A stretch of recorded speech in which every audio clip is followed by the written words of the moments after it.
안녕하세요. INTJ 버럭연사입니다. 버럭. 네, 오늘은요, 지난 동영상에 이어서, 제가 지난 동영상에서 이렇게 INTJ 분들이 가능하면 좀 피했으면 하는, 그러니까 알고 지내는 건 별 문제가 없어요. 그렇지만 가까이 지내서는 안 되는 약간 더더군다나 이제 배우자감으로는 더더욱 안 되는 그런 성향들을 말씀드리고 있는데, 오늘은 정말 하이라이트, 종합 세트, 종합 선물 세트 같은 분을 이제 예를 제가 말씀드리고자 해요. 옛날에 저희 집에 가끔 놀러 오시던 어떤 동네 아주머니 한 분이 계셨어요.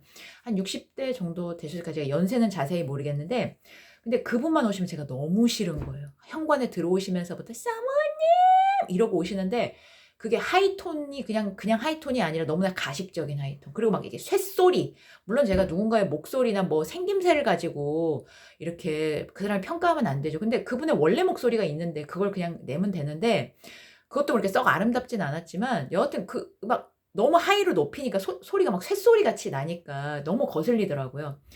그리고 그분이 이제 수다가 막 들어오면서부터 막 신발을 벗기 전부터 시작해 가지고 나갈 때까지 끊어지지가 않는데, 제가 이제 집에 없을 때는 상관없지만 집에 있을 때 오시면은 제가 다른 방에 있어도 그 소리가 끊임없이 들리잖아요. 몇 시간을 들어야 되는데 아주 막 정말 귀에서 피가 나겠더라고요. 그리고 그 수다 내용도 뭐 재미나 있으면 다행인데, 뭐 자기 자랑, 과거에 자기 아버지가 국회의원이셨고 뭐 동네 지주였고 뭐 그렇게 돈이 많았고 땅이 넓었고 뭐 동네 사람들이 다 와서 인사를 했고 뭐 이런 거 있잖아요. 그다음에 남의 흉, 그 집 아줌마는 뭐 어떻고 막 흉 엄청 보고, 또 하나는 뭐냐면 어디서 이렇게 주워들은 잡다한 지식을 가지고 그렇게 잘난 척을 해요. 뭐 이래야 된대요, 저래야 된대요, 이러시면 안 돼요, 막 이러고 막 가르치기 좋아하고. 그러니까 어쩜 저렇게 한 사람의, 물론 그분한테 좋은 부분도 분명히 있을 거예요. 근데 어쩜 그렇게 종합 선물 세트 같은가, 싫은 것만, 그런 생각을 했었거든요.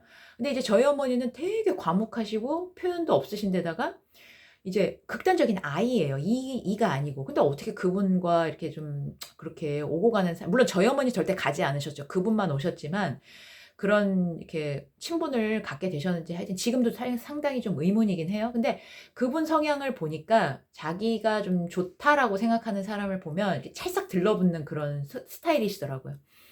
근데 여튼 거기까진 좋아요. 근데 저희 어머니의 친구분이니까 제가 뭐 어쩔 수는 없잖아요. 이게 친구라고 할 수는 없고 이웃이니까 저는 일단 "너는 왜 이렇게 싫었냐." 물론 앞에서 말씀드렸지만, 또 싫었던 게 뭐냐면 이중적인 태도 때문이었어요. 그분이 이제 어딜 가든 이렇게 좀 잘난 척하기를 좋아한다고 그랬잖아요. 그리고 목소리도 크다 보니까 어딜 가나 막 쇳소리 나서 돌아보면 그분이야.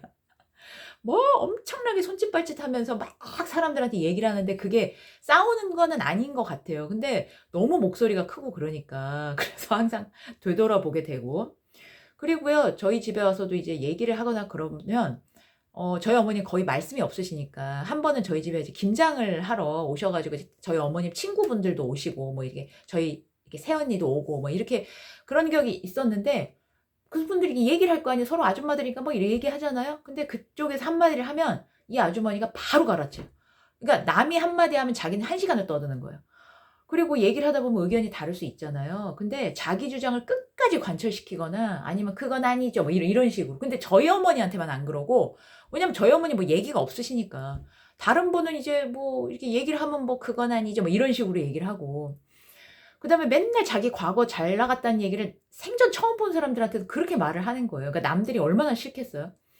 그리고 저희 언니가 이제 그러니까 며느리인 거잖아요, 저희 집에. 근데 자기 며느리는 아니잖아요. 그리고 우리 집에서도 저는 뭐 당연히 언니라고 해서 당연히 저희 언니같이 깍듯하게 대했지, 뭐 새언니라고 시누이 티를 낸다거나 저는 절대 그런 걸 싫어하기 때문에. 근데 자기가 뭔데 뭐 되게 한 수 가르치려고 그러는, "며느님 그러시면 안 돼요. 그건 아니고 이건 이렇게." 뭐 이런 식으로 막 하는데 정말 꼴보기 싫어 죽겠더라고요.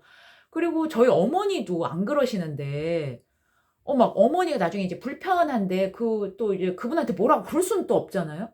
그러니까 이게 참, 그래서 이게 아니 남의 며느리한테 왜 자기가 시어머니 같이 구냐고요. 그리고 이분이 또 재밌는 게 뭐냐면 자기보다 못 나가면 또 무시해요. 그리고 자기보다 잘 나가면 또 질투를 해. 결국은 마음에 드는 사람이 하나도 없는 거야. 그냥 자기 말 잘 들어 주고 자기 편 들어 주면 그냥, 이게 저희 어머니 같이 그러면 좋아하는 거죠.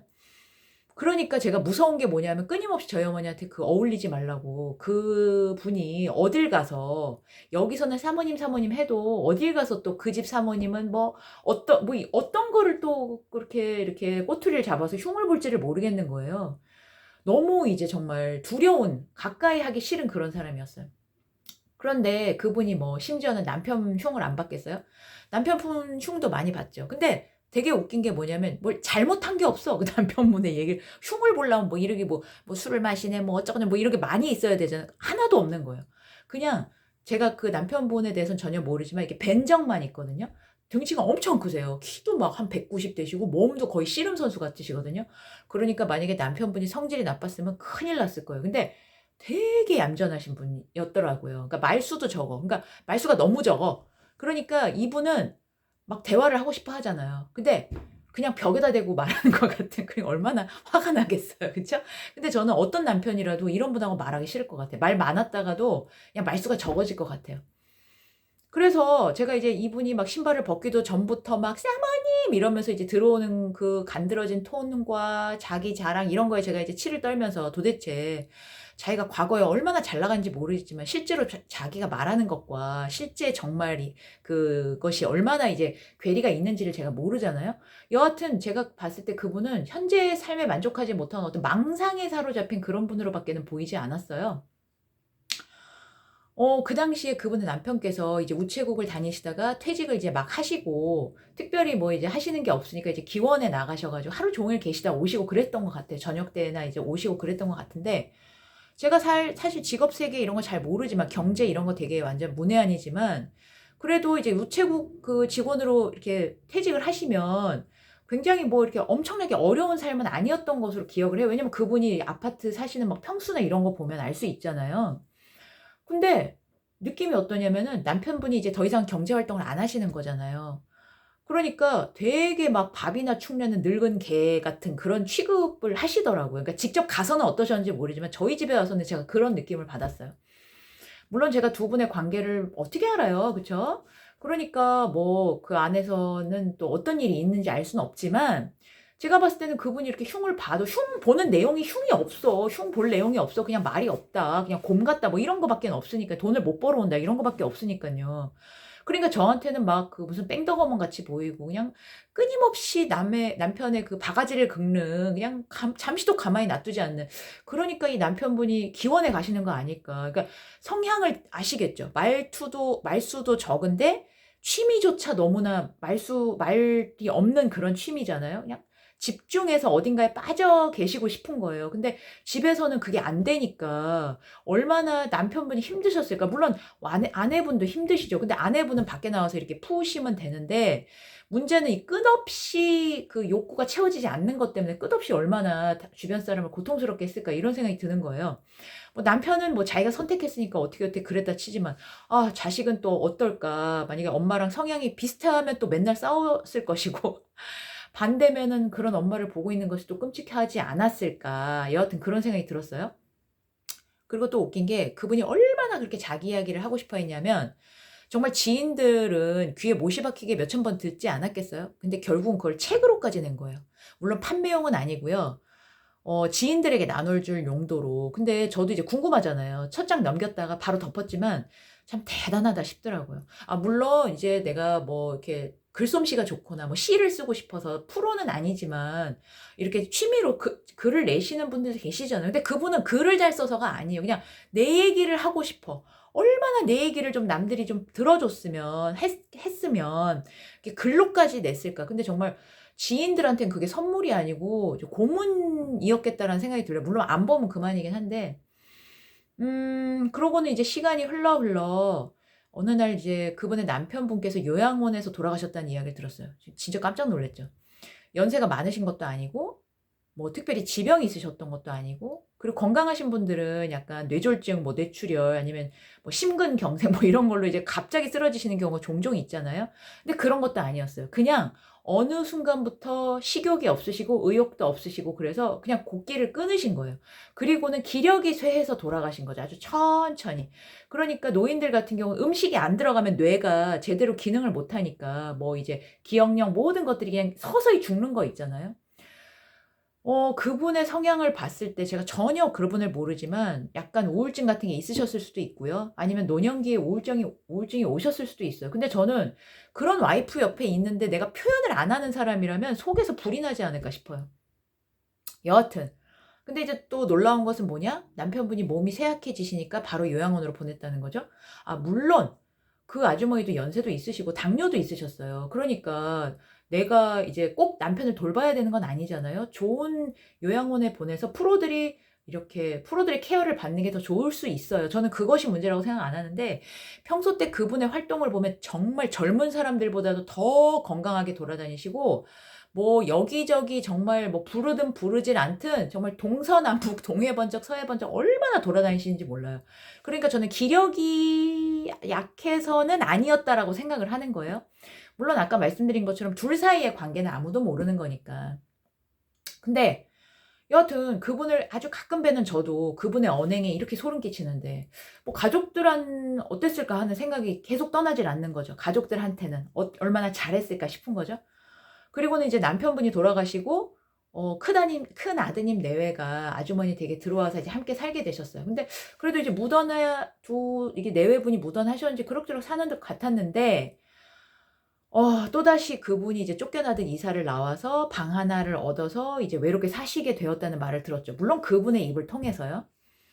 뭐 경기도 어딘가 이제 뭐 호재가 있다 이런 말을 듣고 이제 남편의 분의 유산을 거기에 투자를 하신 것 같아요. 이제 얼마나를 투자를 하신지는 모르겠지만 그냥 욕심 부리지 않고 그럭저럭 사셨으면 충분히 생활하실 수 있는 액수였고 돌아가시고 나서도 자녀분들께 조금씩 줄 수 있는 정도의 액수가 아니었을까 싶은데 어 이게 제가 자주 또 들었던 말 중에 하나가 뭐냐면 그분의 언니가 이제 서울 근교 경기도에서 땅 부자라는 이야기를 들었거든요. 근데 모르겠어요. 이제 자식들한테 다 땅을 나눠줬는데 뭐 그분만 못 받으신 건지 아니면 그분도 땅을 받았는데 어떻게 날렸는지 모르겠지만 항상 부러워요. 언니 집에 갔다 왔다고 그 땅 부자 막 맨날 그랬는데 결국은 이분은요. 그 욕심을 부리시다가 그러니까 아무래도 자기도 땅을 갖고 싶으셨던 것 같아요. 그러니까 그 마음을 제가 이해를 못하는 것은 아니지만 잘 알아보지도 않고 이렇게 해서 이 일로 아들 내외한테도 버림을 받다시피 하셨고 결국은 이제 내가 원해서가 아니라 혼자 살게 되신 거잖아요. 근데 사람이 실수라는 걸 할 수 있잖아요. 그쵸? 물론 그 돈이 단순히 아주머니만의 돈이 아니고 자식 내외분한테도 뭐 큰 의미가 있는 돈이었을 수 있죠. 또 뭐 상이했더라면 절대 호재라는 말만 듣고 거기에 이제 투자를 하는 일은 없었을 수도 있어요. 근데 이제 평소에 그렇게 많이 배우고 똑똑한 척 하시고 뭐 많이 배웠다라고 하시고 똑똑한 척 하시고 그런데 그 거짓과 허세가 한순간에 다 탄로나면서 막 그 민낯이 드러난 것 같았다고 할까요? 아무리 이제 큰돈이라고 해도 단순히 돈을 날렸다는 이유만으로 이게 부모를 내치지는 않잖아요. 그러니까 그것이 정말 어떤 결정적인 한 방이 됐던 거지 그것만이 이유는 아니었을 거라는 거죠. 그래서 오늘 이제 마치면서 최악의 배우작감으로 이제 현재의 상황을 받아들이지 못하고 그 과거가 정말 그 사람이 말하는 것만큼 정말 좋았는지 아니면 실제는 그렇지 않았는데 부풀려서 얘기한지는 몰라요. 그렇지만 현실은 알 수 없어요. 실제는 알 수 없지만 여하튼 그 과거가 좋았다라는 그 망상에 사로잡혀서 결국은 자기가 가질 수 있는 어떤 그 이상의 것을 탐내다가 결국 주변 사람으로부터도 버림을 받고 그 사람들도 힘들어하고 자기 자신도 어떤 외롭게 되는 그런 경우를 말씀드렸는데 INTJ들은요. 현재와 미래를 살아요. 거의 유일하게 과거를 돌아볼 때는요. 내가 잘하지 못했던 부분에 대한 반성 그때가 아니고서는 거의 과거를 되돌아보는 일은 거의 없는 것 같아요. 그러니까 과거를 되돌아볼 때는 내가 똑같은 그 잘못을 하지 않기 위해서인 거죠. 그걸 곱씹는 거죠. '아 내가 왜 그때 그랬을까? 그러지 않아야 한다.'라는 결국은 미래와 현재를 위해서 과거를 되돌아보는 거지 과거를 사랑해서 과거를 보는 건 아니에요. 그리고 어디까지가 내 것이고 남의 것이냐에 대한 선이 확실해요. 그렇기 때문에 내가 갖지 못한 것에 대한 미련이 별로 없는 편이거든요. 물론 여러분들도 다 아실 거예요. 여러분들 INTJ 분들 많이 보실 테니까 INTJ 이런 면 다 아시겠지만 이렇게 뭐랄까 의식화? '나는 이런 거야.' 이렇게 정리를 하면 더 그게 또렷하게 인식이 되더라고요.